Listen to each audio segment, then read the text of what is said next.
only 3% of kids in foster care ever graduate from college. And to just sort of contextualize that, 11% of kids from families in the bottom income quintile graduate from college. And so very simply, a kid who grows up poor in the US is 4 times more likely to graduate from college than a kid who goes through foster care. A lot of people focus on poverty and inequality and issues around material deprivation. But one thing about the foster care system is, in order to qualify to be a foster parent, you have to meet a minimum threshold in order to take care of kids. So it's not like any of us were ever truly starving in terms of sort of food and nutrition and material needs, but we were starving in a kind of emotional and social sense. There was this sort of poverty around nurturing and care and attention. All right, Rob, how are you doing today? I'm good, Connor. Yeah, I'm feeling good. How about you? I'm good, man. I'm good. It's been a full-on start to the year. I don't know about you. It's like 2024 has just come out blazing.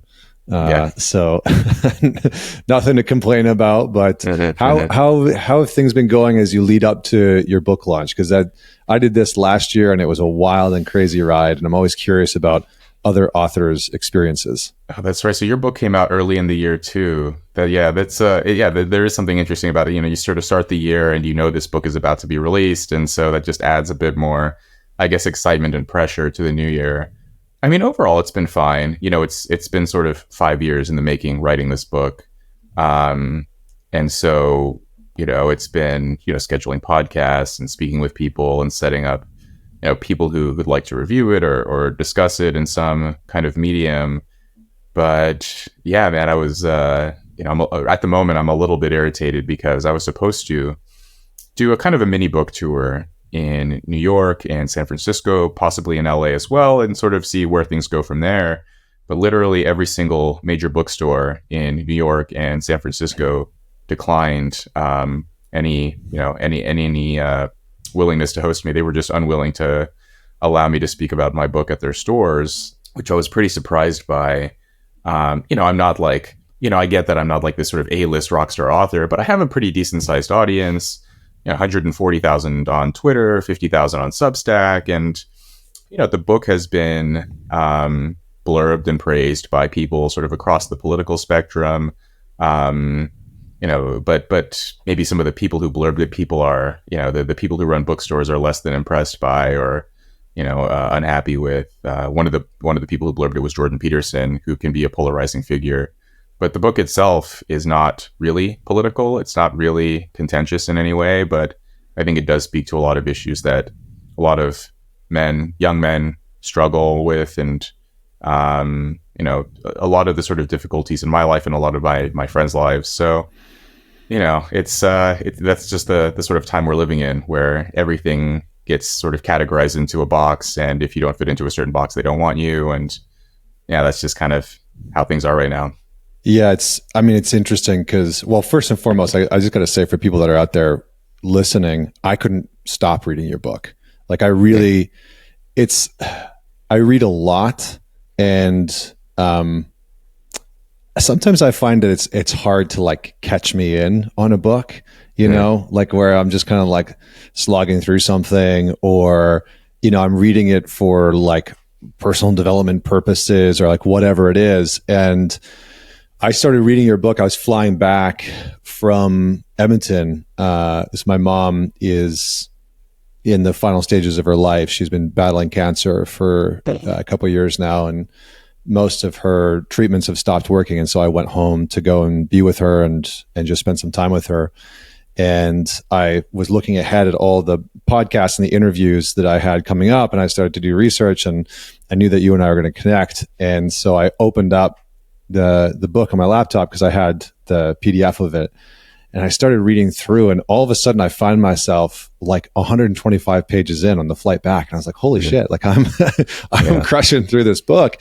And it was one of those things where I was really appreciative at the beautiful writing. Like you really have, and it's just like your story, which is a very profound story, which we're going to talk about. And I was very appreciative of how you went about writing this book, because I've been, I've been working with men for a decade now, and I've worked with a lot of guys who have gone through the foster care system, and I've worked with a lot of guys who have gone through the adoption process, and there's this sort of like humanity that shows up in your book. And there's moments on the plane where I was sitting there, like, I'm getting emotional, reading your book, and I was like, okay, well done, man. So I haven't got all the way through yet, because I got back into the storm of having my 3-year-old and my wife and everything that's going on here. But it really is wonderfully written. And so maybe before we kind of go headlong into all this, I'm curious about how you approached writing this and why you felt that this was important to write about. And maybe just a little bit of context for the listener so that they have some context for what we're talking about. Yeah, this is cool. Sometimes when I speak on podcasts, the podcast host isn't, like you're an author or you're a writer. So maybe we could nerd out a little bit on the sort of writing process, where, I wasn't even sure how to approach it at first. When I first signed the deal, this was early 2020. As soon as I signed the contract, it all just sort of hit me at once that I was writing a book. And then I was just basically sort of paralyzed for 3 months as far as writing. I was studying for a PhD at the time, and this thing was sort of in the back of my mind, like, oh, I have to write this book. And, I have I don't think it was 18 months in the contract to deliver the manuscript. And I was like, what have you done? Like, you can't be, a book.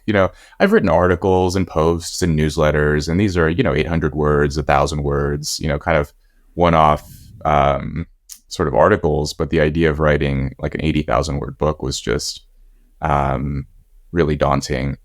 But, I spoke with writers and I spoke with authors and people who have, experienced some success. And, there were a couple of things that I heard from different memoirists and authors. One person said, the question for memoir isn't who am I, but who am I in this story?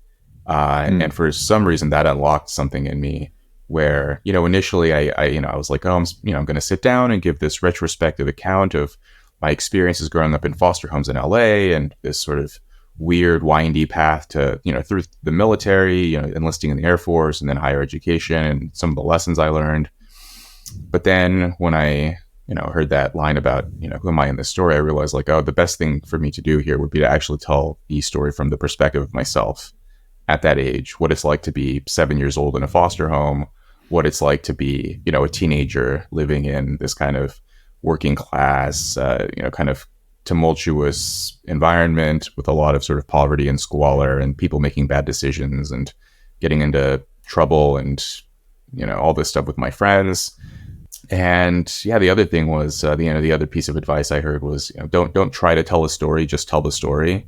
It wasn't like, I think a lot of people get sort of hung up on outlines and structure, and you have to do it this way, and there has to be, you mentioned the sort of some of the emotions and the response that you had to it. Like, that wasn't really planned. It was just like, just tell what happened. Don't focus so much on trying to get their reader to feel this, that, or the other. Just focus on, sort of telling the story and how you felt in that moment. And then if it's honest and it's raw and it's authentic, then people will sort of naturally feel something in response to it. Now, all of that being said, like, so why did I write this book? I mean, I guess so up until the point I entered college, I never really thought of my life as really that unusual because I grew up with people with similar lives to me, my foster siblings, the guys I grew up around, also raised in, single parent homes, or, I had one of my good friends was raised by his grandmother because his mom was addicted to drugs and his dad was in prison. And so this is kind of a typical backstory for the people I grew up around in California. But by the time I got to college and started interacting with people who, I tell them a little bit about my life and they were just shocked by it. And they had like no understanding of the foster care system or adoption or, sort of what sidelined and struggling kids are going through in this country. And so I started writing a little bit more about it and communicating more about it. And eventually I realized that the best way to sort of fully give my account of it would be through the format of a book, telling these stories from beginning to end, sort of the most vivid and memorable moments of my childhood growing up in foster homes and sort of broken homes and these kinds of environments in California. And the process itself, it was very kind of Darwinian in a sense, where I had this sort of massive kind of overbloated manuscript, and then I would get feedback from people, and a lot of people will say you know well, yeah, people will say Zoomers don't read, Gen Z, they don't want to read, they just want to read TikTok or watch TikTok or whatever. And I sent it to a couple of my younger friends. One of my friends is 20-year-old guy, still a college student, and I sent it to him, and he was like, "Yeah, I blew through the whole book in like a weekend." And once he told me that, I was like, "Oh, there is something here that if 20-year-old guy and he was like, he told me over, and he was like, I don't read books." He was like, "I don't like to read, I don't enjoy reading." But I started reading your book, and I just blew through it. I just spent the whole weekend reading. A lot of people have told me they read the whole thing in one sitting. And so I'm like, okay, there's something here. And it gave me a little bit more confidence to keep going with it. I'm hoping that it will sort of illuminate this segment of society to people who wouldn't ordinarily sort of be exposed to it. Yeah, I definitely would have read the entire book in one sitting if my flight was longer. Okay. I was limited by my flight from Calgary back to New York. And I'm not the speediest of readers, but I think as I was prepping for our conversation, there was a number of different avenues that I felt like I could have gone down. There's sort of the hero's journey that naturally is just embedded into your life, of going through this hardship, growing up in the foster care system, some of the stories that you lived as a boy, and and then becoming somebody who goes to Yale, right? And he goes into the military. And, it's very interesting because I think it's something that, when I look at part of the vacancy that a lot of men experience in our society today, I've talked a little bit about on the show, like the epidemic of male vacancy, that there's just a vacancy of male role models. There's a vacancy of masculine role models. There's a vacancy of men who are mentoring us and passing down wisdom and modeling what it looks like. I think it was very interesting because as I read through, I was like, oh, here's a good role model, for young men. And here's somebody that probably has his stuff, but, that a lot of young men could probably learn from or take something from, or not even young men, just men in general. Like as I read through your book, I felt a lot of connection to you. Yeah. And I felt like as I read through it, I had a sense of, who you are, or at the very least, what you've been through. Okay. So there's many different ways that I was like, how do I approach this conversation? We could talk about foster care. We could talk about, your journey. Like, how did you go from that experience growing up and the squalor and the stories that you sort of tell in the book and some of the challenging decisions that you're around to ending up in Yale, because I think one of the things that struck me is it's not guaranteed that you made it out of there.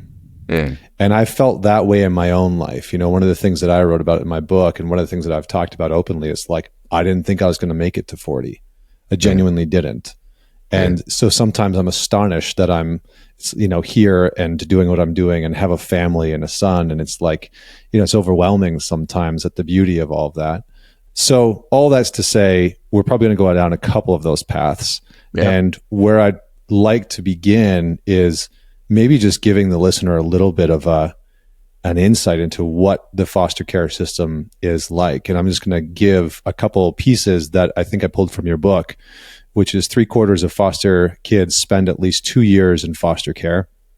33% stay 5 or more years, and 1 in 4 are adopted. And the median age for leaving foster care is 7 years old. And so that's statistics. And now I would love for you to contextualize it. Yeah.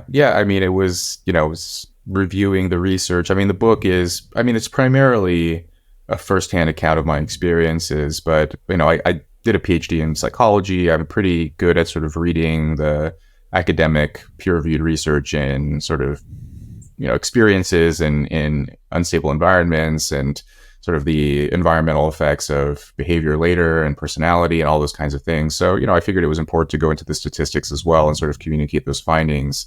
So yeah, like the first the first part of the book, the preface, it's a lot of statistics and survey data and research, and then towards the end of the book, I bring in a lot of that as well. Um, and the foster system, I wanted to bring those in too because my only understanding of the foster system before I had read those studies and statistics was just my own personal experience. Um, and so, I was reading about, going back to those memories of, I lived in 7 different foster homes over the course of about 5 years.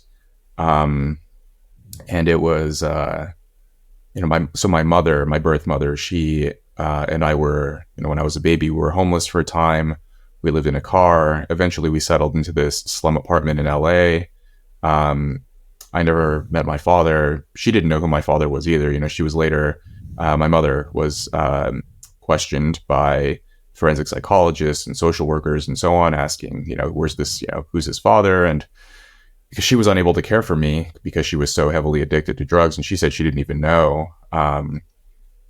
And so later, and it wasn't until I took a 23andMe DNA test pretty recently, actually. I went my whole life sort of knowing nothing about my father, and learned that he was, at least, his ancestry, he was Mexican. He has ancestry from Spain and from Mexico, sort of indigenous North American. And I didn't even know that until I was an adult. And so in the foster homes, I guess there are a couple of difficulties I think that people don't think about. So one is that, I was moving homes every few months, and that was hard enough, sort of changing schools all the time, different caregivers, different set of foster siblings, severely sort of upsetting.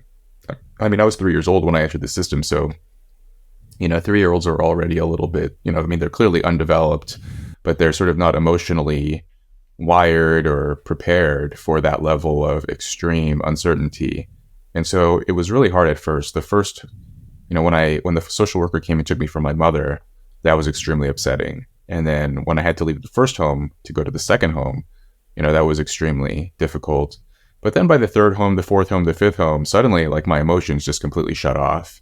And I think, it wasn't a conscious decision to do that. It was a sort of the body's response to extreme trauma and stress, right? Like it is basically like a form of PTSD, right? Like you sort of learn to just shut off your emotions and blunt them in order to survive this distressing experience. And, from the adult's point of view, these are just homes. We're taking care of you. We're feeding you. We're sheltering you. But from a 5-year-old's perspective, it's like, I don't know what's going to happen next. I don't know these people. You're not really building bonds with people. Relationships, no mother, no father, no real sort of siblings. So some people have asked me, why is it that foster kids are moved so often? Why not just stay with one parent and, for the longer term, or put them up for adoption immediately? And the reason is, well, one reason is that oftentimes, for many foster kids, perhaps most, usually the reason they get put into the system in the first place is because, one of their parents, had some difficulty with drugs, or maybe mental illness, or was arrested, or something along those lines. And oftentimes when the kid is placed into care, one of their relatives will sober up or sort of string together a few months of, sobriety and a job, or their grandmother or someone will enter the picture and say, I'll take care of the kid. But it's important, from the point of view of the system, to move the kid around a lot, because if the kid stays with one foster family for too long, this can create attachment issues where the kid becomes very attached to their foster parent, and then say their mom sobers up and re-enters the picture and say, okay, you can live with me now again. And the kid's like, I've been living with this family for a year or 2 years. I don't want to go back with you. And so the system has, solved, in air quotes, solved this by basically every few months just relocating this kid so he never gets attached to anyone. And so that's, difficult enough. And the system is just this mass sort of bureaucracy. It's this sort of faceless thing where they're not really paying attention to any particular kid's case files. So for someone like me, no one knew who my father was. My mother was addicted to drugs. She was eventually deported so she came as a young woman to the U.S. from Seoul. she was deported back to the US. I was born in LA, so I was an American citizen. And so there was no possibility of me ever being taken in by a relative. And the system, they didn't know this. I was just another number on the sheet. They weren't going to delve into that case file and try to figure this out. And so I was moving all the time, more than I should have. The other difficulty with foster care is that you're also seeing your foster siblings move all the time as well. So, I'd move into a home, I'd make some friends with the other kids, and then one of them would be taken in by one of their relatives, or they'd be taken to another home, or a new kid would show up. And so it was just this extreme unpredictability at all times of, oh, I like this kid, we're friends now. Oh, tomorrow he's gone. Oh, there's this other kid here now. And oh, now you're leaving. Now you're going to this other home, and here's some new kids. And that's just the kind of cycle of like this whirlwind of never really knowing who's going to be around you next, which is very difficult for a young child to experience, because we sort of evolved to attach to a caregiver and your parents and be with your family and to learn to build those bonds. We're sort of wired up for that. And so, it's no wonder, I cite later statistics, in the book about the really bleak outcomes for kids in the system. One, just off the top of my head, is that only 3% of kids in foster care ever graduate from college. And to just sort of contextualize that, kids from families in the bottom income quintile in the U.S., 11% of kids from families in the bottom income quintile graduate from college. And so, very simply, one way to understand this is that a kid who grows up poor in the U.S. is 4 times more likely to graduate from college than a kid who goes through foster care. And I highlight that statistic in the book because a lot of people focus on poverty and inequality and issues around material deprivation. But one thing about the foster care system is, in order to qualify to be a foster parent, you have to meet a minimum threshold in order to take care of kids. It's something, very few like ultra wealthy people are foster parents, but most foster parents are kind of in that threshold of, they can supply food and clothing and nutrition and care for the kid to keep them alive. So it's not like any of us were ever truly starving, in terms of sort of food and nutrition and material needs, but we were starving in a kind of emotional and social sense. There was this sort of poverty around nurturing and care and attention. And I think that, a lot of our focus is on sort of economics and financial poverty, and we're not really paying as much attention as we should to what's going on with kids who aren't receiving adequate care, nurturing, and emotional security, because that seems to have a much stronger impact on kids, at least in developed countries, in places like the US. That seems to have a stronger effect on their long-term outcomes than poverty alone. I'm curious about, from your perspective, what going through the foster system does to shape a child's perspective on relationship, and then maybe let's just dive deeper into attachment, because I think that that's a very interesting route for us to go down. But let's just start with, how does it impact or influence or shape a child's perspective about relationships?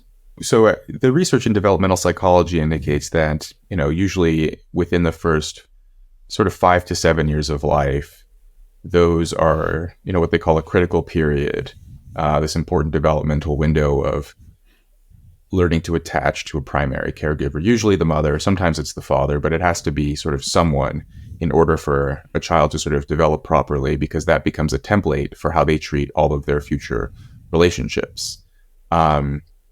And so, there was this really famous study in the 1950s. It would be, it would be considered unethical today. I mean, even at the time, it was controversial. It was this researcher, Harry Harlow, who basically, he studied monkeys, and, he basically had these cases where, some of these monkeys would be, he would take them from their mothers, and he would have 2 different sort of dolls in this caged environment. And one of them was what he termed the wire mother. And it was just this sort of, it looked like a doll, like a monkey doll, but it was made of wire, and it had a bottle sort of attached to it with milk. And then right next to it was what he called the cloth mother, which was also sort of a monkey shaped doll made out of cloth. It was very soft. And what he found was that the monkeys would go to the wire mother just to receive the nutrition, but then it would spend most of its time sort of clinging to the cloth mother because it was warm, because it was soft, because it made the monkey feel safe.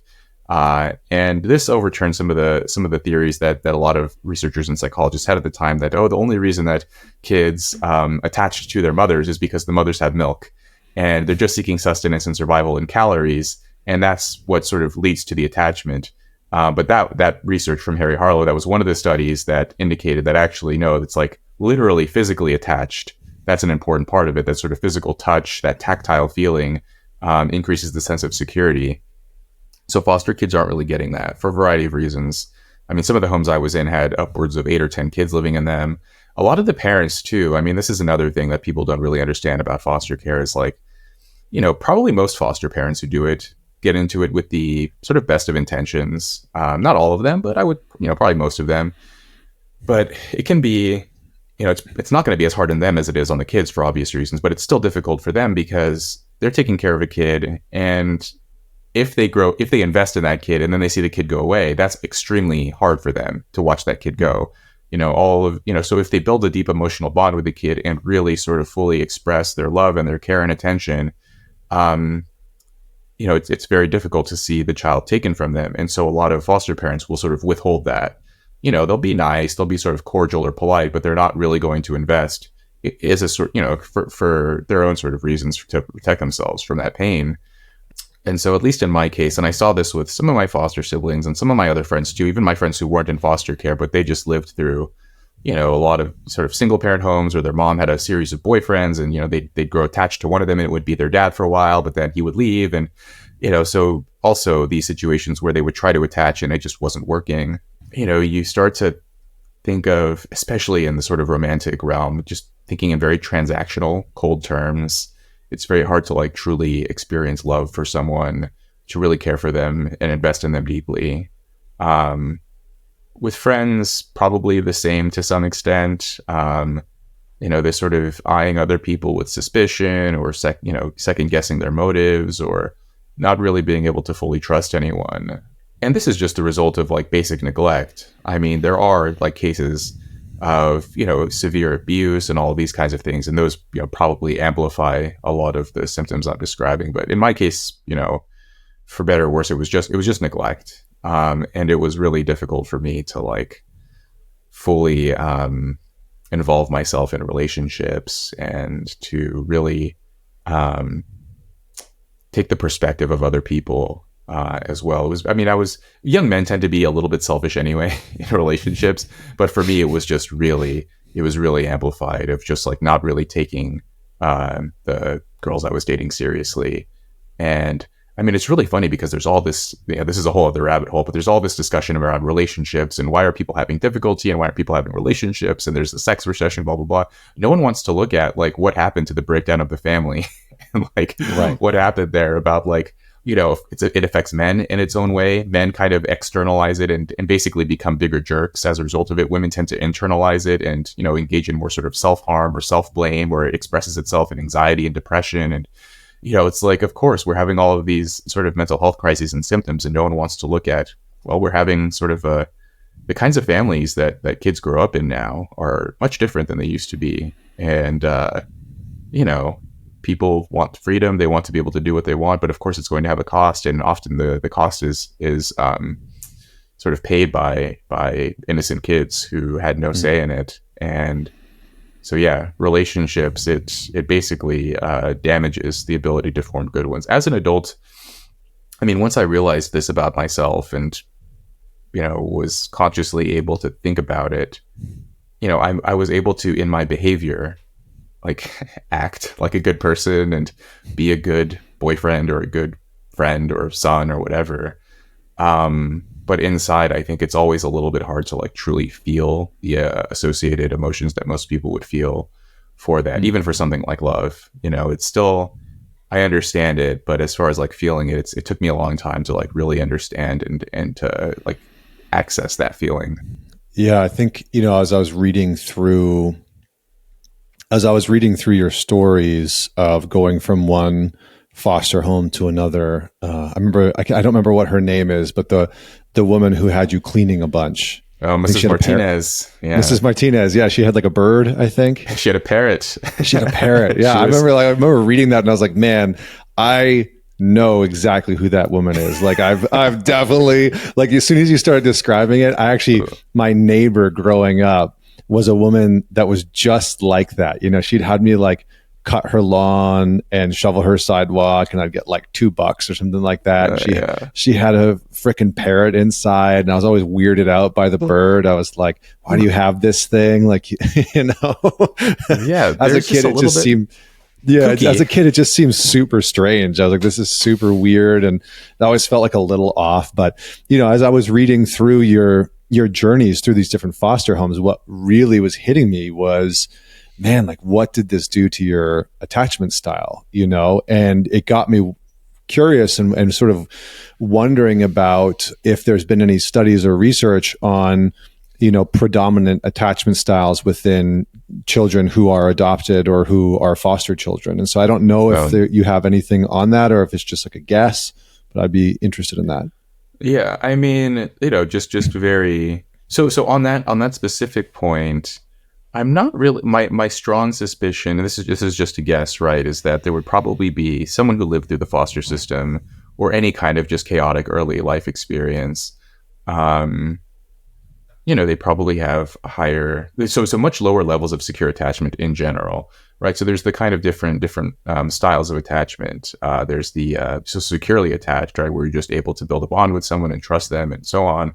And then there's avoidant attachment, which is, you know, people who basically resist getting too entangled in a relationship with someone and kind of resist it. There's the anxious style, which is, you know, this kind of, it's, you know, I guess people would think of it as like needy, right? Where you feel you're always sort of second guessing, does this person really care about me? And you're constantly pursuing the validation. And there's there's also the sort of disorganized attachment style, which is a kind of an interesting one where, you know, researchers have, you know, noted kids who are in, who have this disorganized attachment where sometimes, you know, it's sort of hot and cold where they really want the attention of the caregiver, but then they receive it and then they sort of turn away and want to avoid them. And it's sort of unpredictable in that sense. So I would guess that kids in foster homes or similarly chaotic environments would have, you know, one of those forms of attachment more so than the average, but it's just a guess. I actually haven't seen anything like that. I mean, for me, it's probably, I mean, especially when I was younger, I think it's probably better now.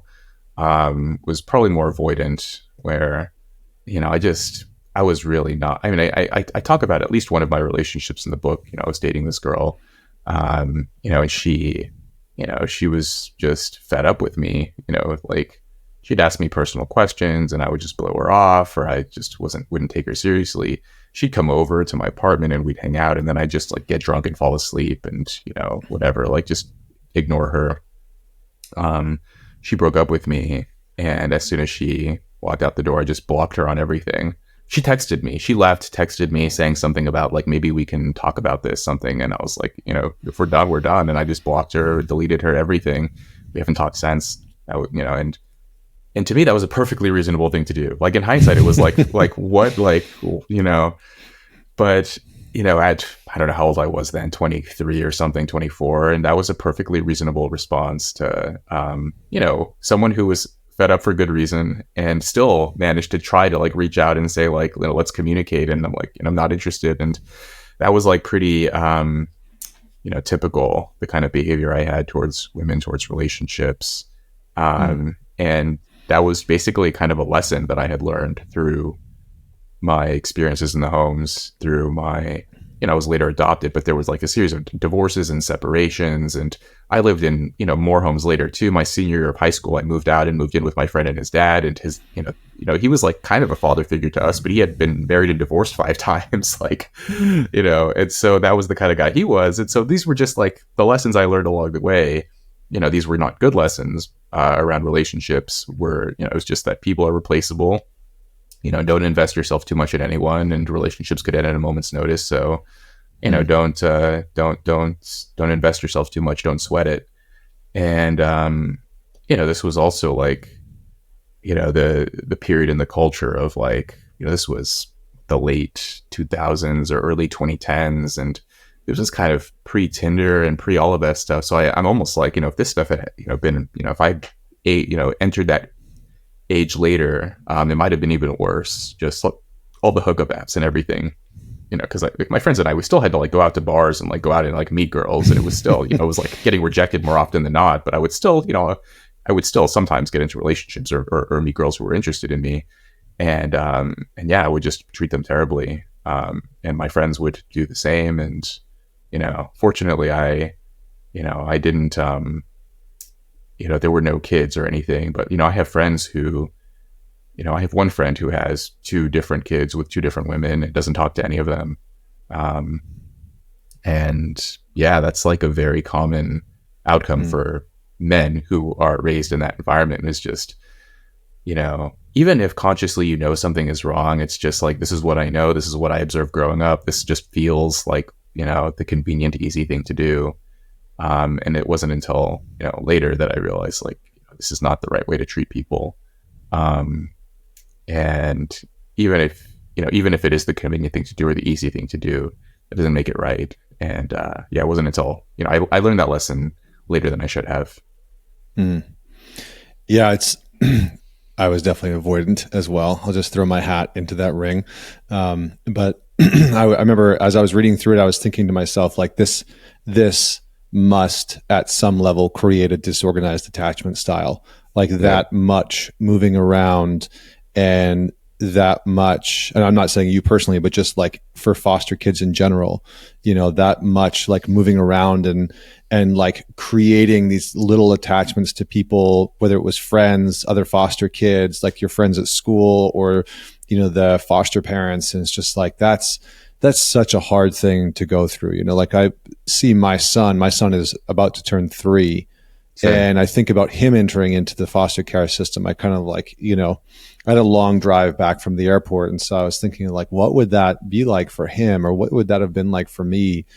And I think it would feel very disorienting, in terms of not just who can I trust, where do I attach myself, but also in a more like existential place of like, where's my place in the world? Where's my place in society? How do I fit in? Good. And so did you ever question that, or how did you deal with that notion of like, how do I find a sense of belonging when I don't have a tether to that grounding of like family? Well, I mean, I had a bit of that, right? So I was adopted later. I was never especially close, so I was, just very briefly, I was adopted by this family. My adoptive father and my adoptive mother took me in. They had a daughter, their biological daughter, who became my adoptive sister. And so my sister and I became close. We remain close to this day. And so she's been kind of a rock for me. I mean, when I was adopted, I was 7. I was about to turn 8 years old, and she was 4. And so we were little kids, and we sort of experienced a lot of our childhood together and saw the sort of breakup of the family and all of these things that had happened later. And we talked about it. So she's been very important to me in that sense. I do have close friends and people that I spoke with. I mean, I'm less close with my high school friends today, but I did grow up with these, group of friends, and it's but yeah, finding my place in the world. I mean, I think I was on some level longing for that when I enlisted when I was 17. Was just some sense of structure and camaraderie and feeling like, I mean, it's funny, like now, I think like veterans in general have this feeling of like, oh, you serve, like you just meet someone you've never met before, but they tell you, oh, I was stationed here and whatever. It's like, oh, you feel like a little bit of kinship there. I feel that, maybe even more strongly than other vets would, just because, it's like that is one, like a badge of membership in an organization, in a community, where immediately you sort of have that shared experience and you can communicate in the language of that structure and sort of know where one another, where you're both coming from. And so, that was really critical for me too. And this is something, this is sort of consistently found in a lot of research. If a kid is raised in, less than optimal environments, one good option is something like sports, because they're with a team, they're with their teammates, they learn to trust other people, they learn to be trusted, and so that accountability within their sports team, and then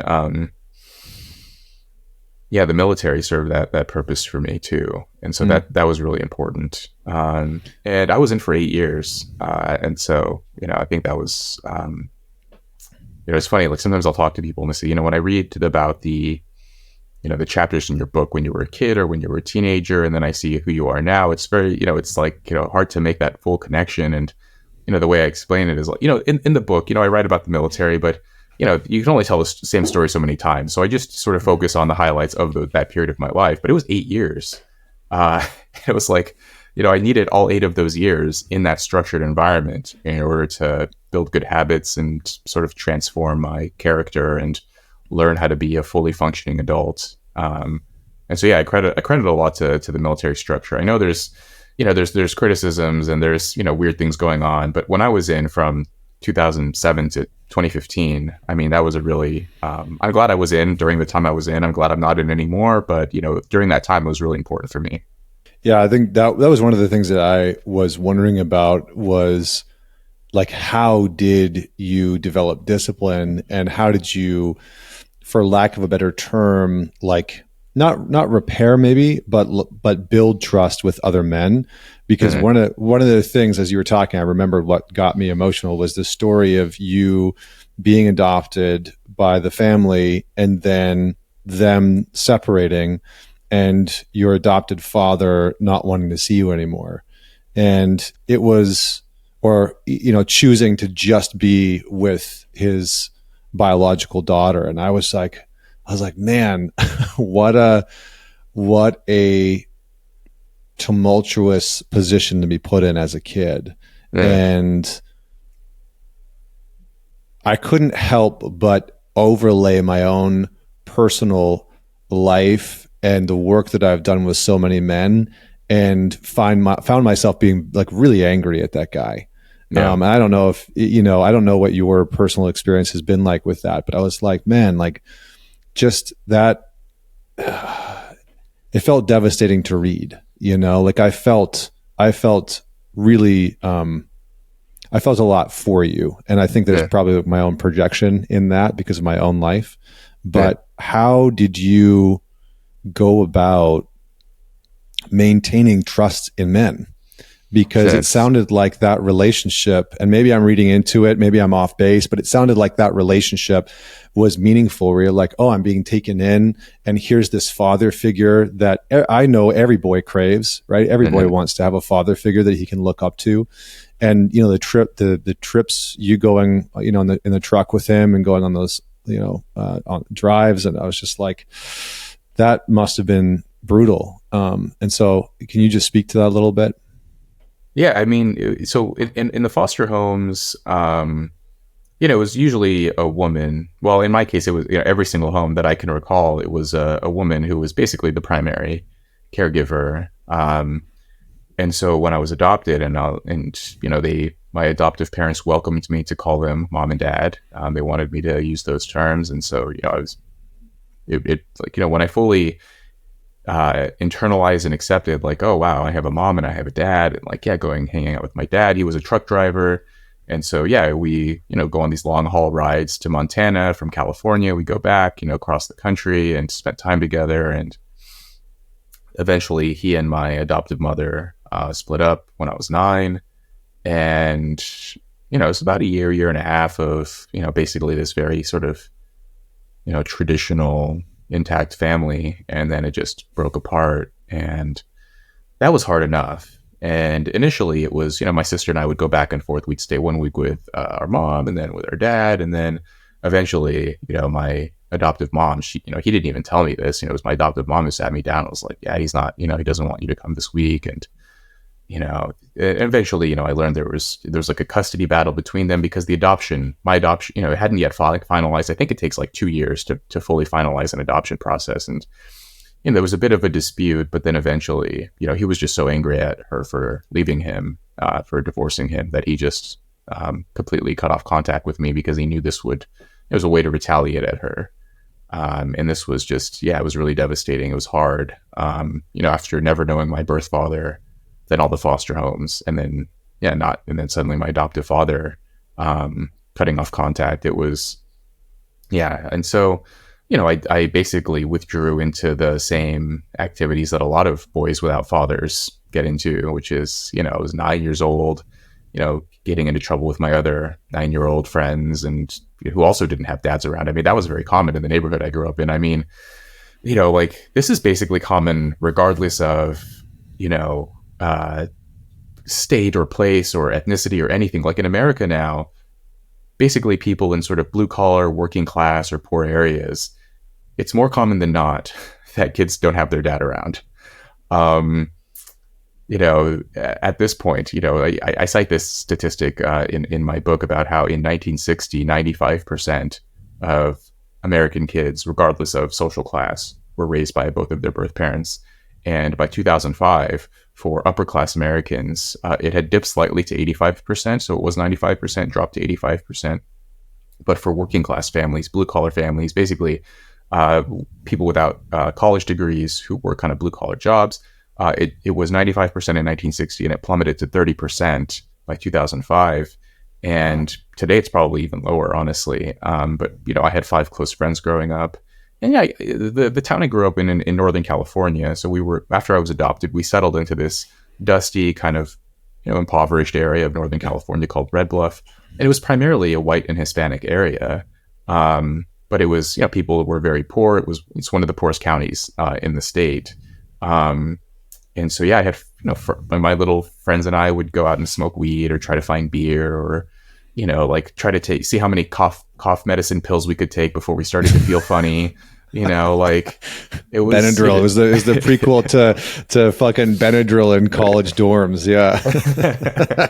Yeah. It was like, yeah, Benadryl or like, drinking like half a bottle of Robitussin or, just like finding these ways to just like get high and do stupid things. And so I don't know. I mean, it's an interesting question. I mean, I do remember as a kid not really trusting adults in general, male or female. My teachers or other authority figures. I guess one thing that helped was, I entered into boxing classes. I had a good coach in this boxing gym, and one of the other students, he was a high school guidance counselor. He was an older guy. He was one of the first people to put this idea of enlisting in the military in my mind, this guy, Old Joe. So the gym had 2 Joes. There was a young Joe and an old Joe. So we called him Old Joe. And he, he would like sort of encourage me, or he could see that I had some potential. And so, he would pull me aside and say like, hey, you're doing a good job here. Or like, you seem like a good kid. Or, we talk about other things. We talk about boxing or sports or whatever, movies. And so I guess like for me, it wasn't like an issue with men. It was more an issue with authority, more so than anything. But then, the military, I was like, the ultimate sort of authoritarian structure. And maybe that was what had led me to be more open to, basically accept, authority, male authority, what have you, that that I was kind of suspicious of when I was a kid. How do you think that the breakdown in the family system that we've been talking about, specifically the sort of like absentee father, is playing out in our culture and society, and what do you think the impact is on kids? I mean, it's pretty clear. It's well, so there are a couple of things, right? Like a point that I make in my book, people like to focus on like sort of measurable, very easily understood metrics of success, of outcomes. So, college graduation rates or future earnings, social mobility, the sort of external badges of success. And so people will say, oh, if a kid is raised by a single parent versus two parents, they're X times more likely to go to prison or X times less likely to go to college. And, those things are important, I mean, avoiding prison, especially. And so those things are important and those things do matter. The other thing, though, is the actual, and this is, it's kind of surprising to me how this goes unnoticed, which is the firsthand, like subjective, phenomenological experience of the child who doesn't have a father. Um, it's all well and good to say, oh, when this kid turns 18, his life's going to look like XYZ as a result of this. But what's going on in that kid's life, like right now? Let's look at this, 7-year-old or this 9-year-old kid. And now he doesn't have a dad, and or she, now this young kid doesn't have a dad. How are they feeling? What do they think about themselves? How is this going to affect their relationships? How they think about the world? And I think like that alone is reason to care for what's going on with these kids, right? Like I have this line somewhere towards the end of the book, which is that even if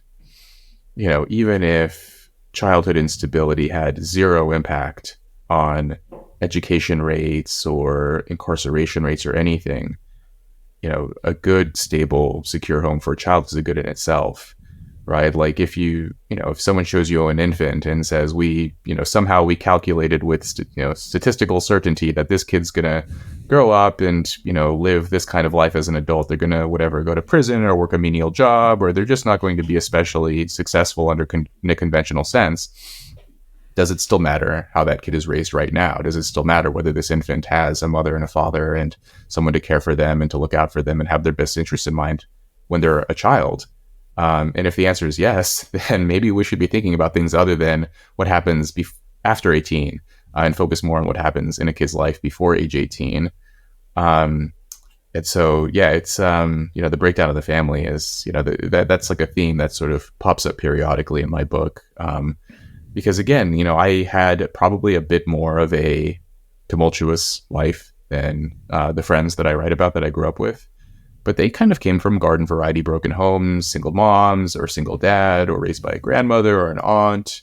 And those are sort of more, more typical upbringings for people now and sort of more working class backgrounds. And I was the only one of my friends. There were 6 of us growing up. I was the only one who went to college. I was the only one who kind of got out of the town we were in.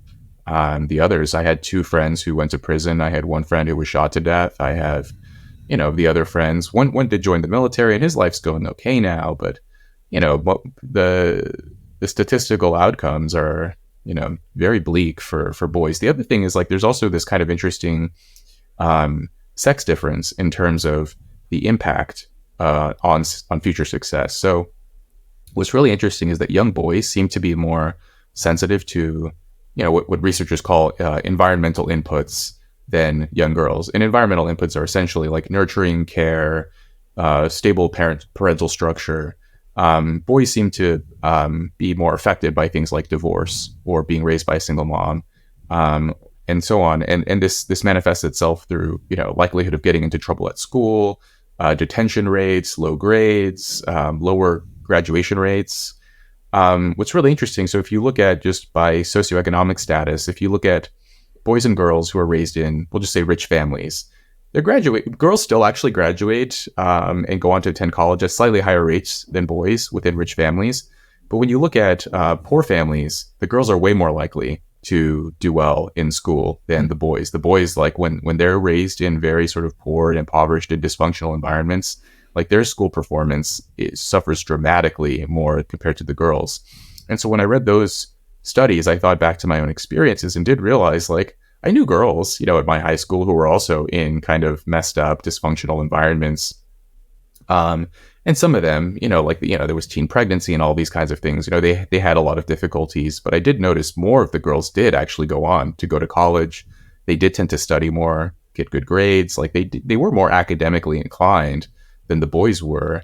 There's probably a lot of different reasons for that, but I just remember my friends and I, it was like homework is for suckers, or we used other terms other than that, but we just wouldn't do it. Whereas the girls, even if they did come from similarly unpromising backgrounds, they would still do their homework and would still, fill out their college applications and sign up for the SAT, and they would at least attempt to improve their lives. But the boys, we were just like completely impulsive, short-term thinking. And so it does seem like, if you're a parent and you have a boy versus a girl, the decisions you make will affect your son more than your daughter on average. Does any of what you're talking about play into or is affected by young male syndrome? Yeah, I write about young male syndrome in the book too, about how this is the label that some psychologists have given this period of a man's life. The young male syndrome is basically, regardless of time or culture or place, whether it's the US or Ecuador or Japan or what have you, everywhere researchers have ever collected data, they find that the people who are the most likely to engage in reckless, risky, dangerous behaviors are young men in their late teens and early 20s. And this is, it's like astoundingly consistent. And historically, wherever we have historical records, it's the same as well. Sort of, very young men are the ones who are the most likely to do dumb things. And so does it tie in with the young male syndrome? I mean, I think that some people would maybe argue that if given the right circumstances and household and parenting and living in a two-parent household, that young male syndrome isn't going to show up, that the propensity towards reckless behavior, and I mean, I definitely fell into this category, right? Like, bought a motorcycle at 19, street raced it, stunted it 320 kilometers an hour down the highway, just like stupid shit, right? No. But I think some people would probably argue that if you grow up in a household where you have proper secure attachment, that a young man is less likely to go down that path. Mm-hmm. And I don't know if I'm fully convinced of that, like I know that some of my reckless behavior was certainly impacted by, the divorced household that I grew up in and the relationship that was very tumultuous with my stepfather and, all that kind of stuff. But I still think that I would have been very, tempted towards recklessness during those years, like 15 to 24, maybe even 27. I may have been a late bloomer out of the statistics, but what's your thoughts on that? Because I'm trying to see, like, where's the intersection between attachment and where the boundaries of attachment sort of stop? Because I think a lot gets attributed to, if attachment was healthy and secure, that would solve not all problems, but the majority of problems. Well, I think, attachment all of these things I think matter in that, the young male syndrome, regardless of where you are or the family you're raised in, your testosterone levels are just going to spike around 17 or 18 years. I mean, really right after puberty, but then it sort of peaks around age 19, 20 years old. But the environment you're in and the role models you have and the incentive structure and your peers, all of those things will sort of help to channel that restless energy in, a more productive or a less productive direction. Right. And so, a point that I make in my book was like the military was helpful for me because, during the years when I had the sort of flare-ups of anger or impulsivity or rage and so on, like I was still doing dumb things. I was still getting into fights. I was still drinking and driving. I was still, engaging in reckless behaviors. But the fact that I knew that I was sort of embedded within this structure where, if you get too out of line or if you're caught doing these things, the punishment will be swift and severe. And I was also working like 12 hours a day. And so it's just hard to like completely blow up your life when you have, like that much, when you're working, 70 hours a week. And so that helps to contain it. But I think, even if you don't join the military, if you're in an environment where your parents, they encourage you to play football instead of, your dad's not around. So you go to hang out with your friends and now you're just with a bunch of other 18-year-old idiots and smashing car windows and vandalizing shit and getting high. Yeah, exactly. Yeah. So, you could go play rugby or you can go, hang out with your friends and either way, you have like a group of 18-year-olds, and on the one hand, they could play sports and they could, you know, uh, um, build that camaraderie and channel that anger and that energy and everything in a productive direction to win against the other team, or they could, yeah, just break things and light things on fire and do that. And so, yeah, I think the energy itself is always going to be there, but the way it gets channeled can shift Mm, depending on the people around you and how much sort of oversight you have and how much you care about the people around you too. I mean, that was the other thing, was like I learned not to care that much about myself. Um, but I do wonder, like if I had been raised with, a very sort of caring mother or caring father or something, that, maybe I would have had second thoughts. I mean, I had my sister. I didn't write this in the book, but there were periods where, I did wonder, like having my sister around, I did at least sometimes try to set a good example for her. But if she hadn't been around, if, um, I'd been adopted and they didn't have that daughter that became my adoptive sister, I may have actually gone even further off the rails than that. And so having, hmm. whatever attachment I had with her, that may have helped to contain some of my unwise decisions too. Yeah, I like that last piece. I think that's pretty important because I do think that sometimes we underestimate the value and the impact of siblings, Yeah, and their role in keeping us just 6 inches away from the edge yeah, sometimes, and it might be subtle, it might be very quiet, it might almost be like not even noticeable, but there can be that tether and that bond that really supports us. yeah, um, I think what's also interesting is there I wonder sometimes, maybe silently to myself, whether or not we have whether or not our society and our culture has started to move in the direction of trying to move men and young boys away from how they naturally are, and a kind yeah, of demonization. When you look at the data and the research around young male syndrome, it's like you're saying, it's not just like a North American thing. It's like this is everywhere, and it's largely regardless of class or economics or whatever it is. It really is a fairly universal thing where between 15 and 24, young men go through a bit of a shitstorm. yeah, And I think it's interesting that this period in a young man's life, and I think that this is in part what initiatory processes were supposed to be for, shit, was to really, there's a great quote by Richard Rohr, a Franciscan monk. He said, unless a young boy is brought through a journey of powerlessness, he will always abuse power as a man. yeah, And I think in some ways, we as young boys and young men are trying to grapple with our sense of power and powerlessness in that period of our life. And of course, testosterone flowing through the body also has a pretty big, substantial impact on what that looks like. But I sometimes feel like society villainizes young boys that are going through that period.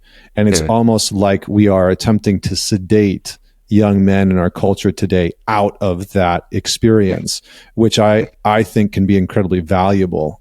yeah, For me, it was very, very valuable. yeah. So there's that piece. I'm going to shift back to attachment for a second, unless you have something that you want to add into that.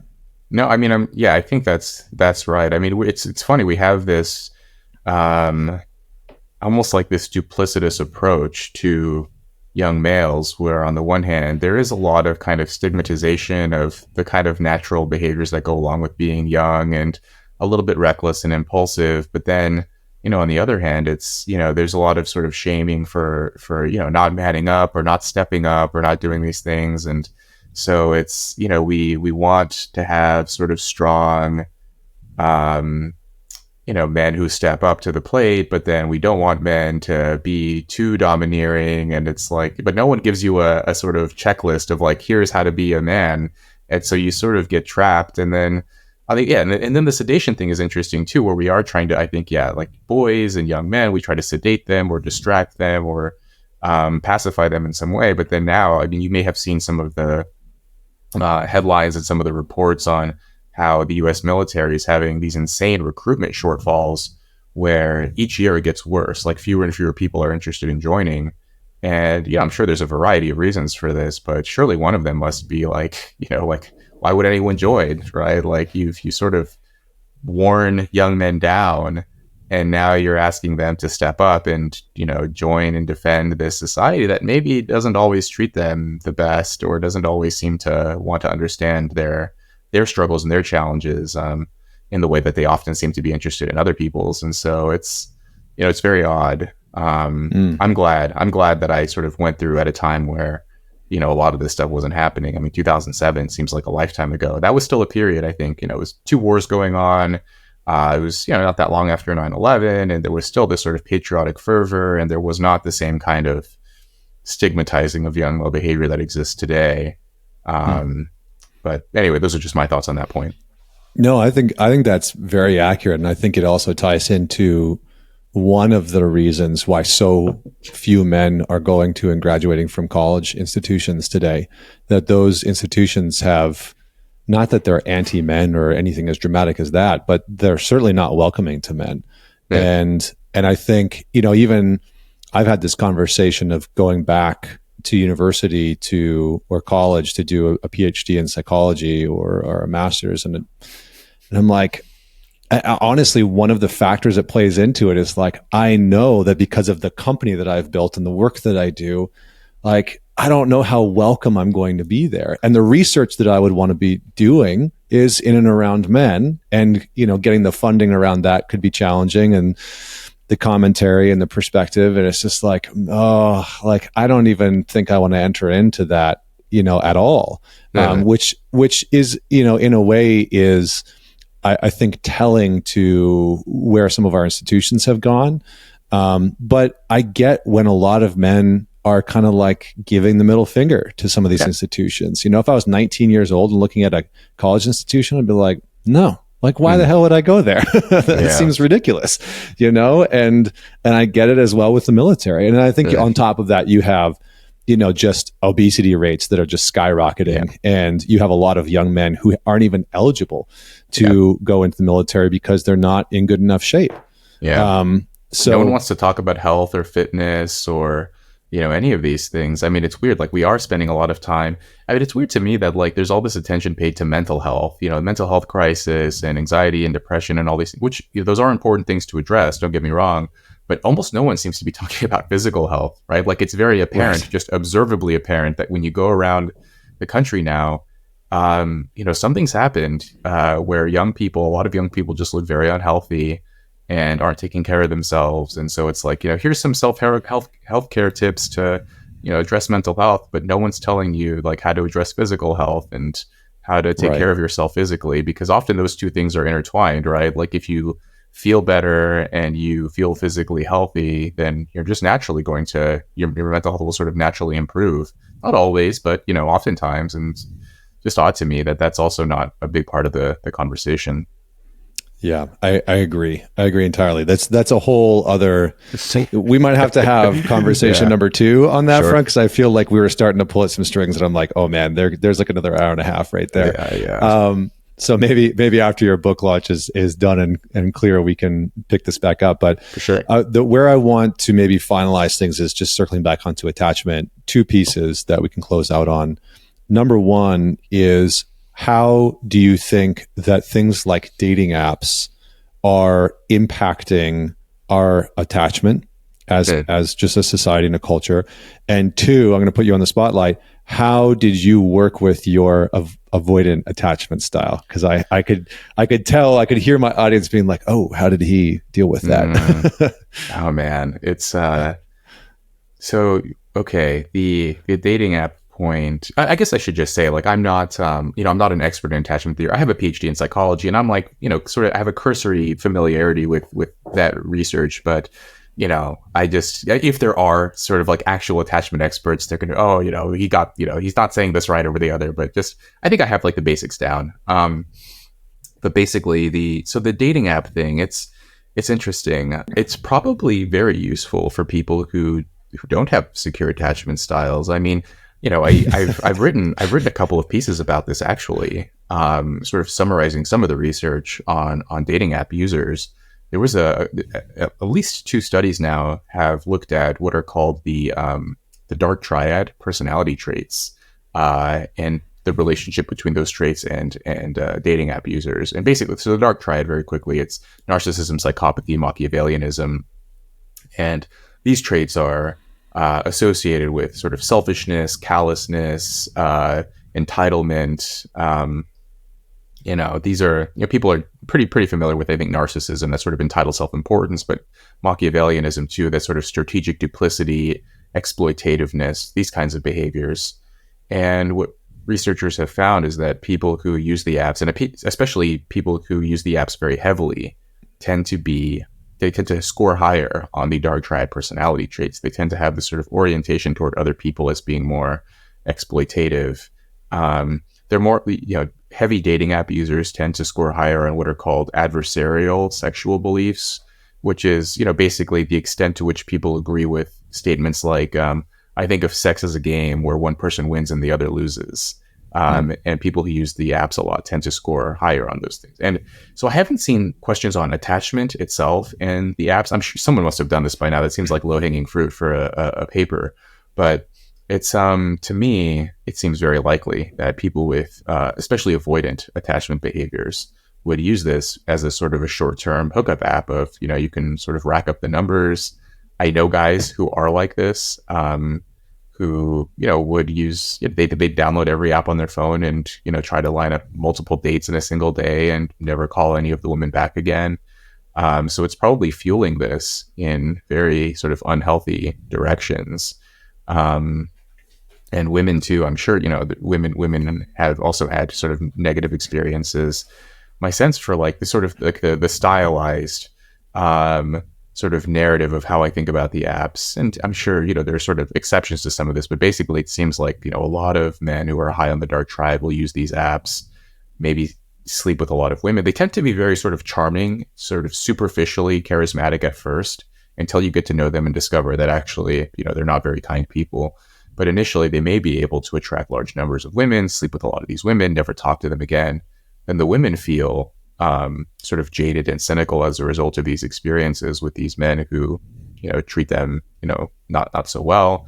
And so then when they meet other guys, they become very suspicious or skeptical, or, maybe don't treat the men as well because of their negative past experiences. And so there does seem to be this spiraling out of control of like now. I think when the apps first came out from like 2012 to 2015 or something, they're people did seem to treat them as like, oh, there's this new thing. It's very cool. You can meet people. It's exciting. And now it just seems like, it's funny. People are trying to constantly build new apps now. It's like, oh, there's this new dating app. There's this new thing. And I think people are just trying to solve like a fundamentally unsolvable thing, which is like the people using them, right, are going to be, it's like, it's not the app, it's the people. Yeah, we've had, my wife is a couples therapist, and we have had thousands of people ask us to build a dating app for people that have gone through therapy or have done self-help work. And I'm like, okay, it's a very interesting concept. I don't know if it would necessarily solve some of the problems that show up in dating apps, but it's something that we've explored nonetheless. Yeah, that is interesting. Okay. Yeah, that sounds, I've just heard like other things like, oh, this is a dating app, but it's only for people who are, interested in this, or it's, this is a long-term dating app. It's only for people who are interested in getting married. And it's like, how do you know the people who are actually going to download the app like are interested in marriage, or they're just not like, some like predatory male who's like, let me, prey on these women's desires to get married or something, or vice versa.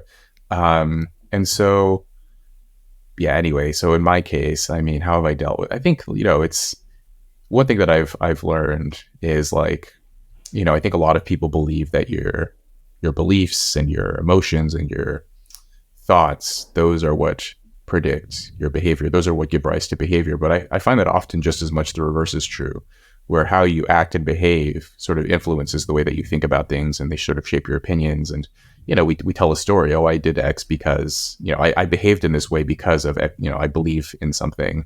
Or I feel this way. So I think there's a sort of two-way sort of street as far as like the way that behavior and thoughts are connected. And so, I'll just behave as if, I'll behave as if I'm in a relationship and that you know, I'm going to be a good boyfriend and do the things that good boyfriends do. And, you know, ask myself this question. There was this movie years ago with, I think it was Gene Hackman, who, you know, someone asked him like, how do you always know the right thing to do? And he's like, I think about what a smart person would do. And then I do that.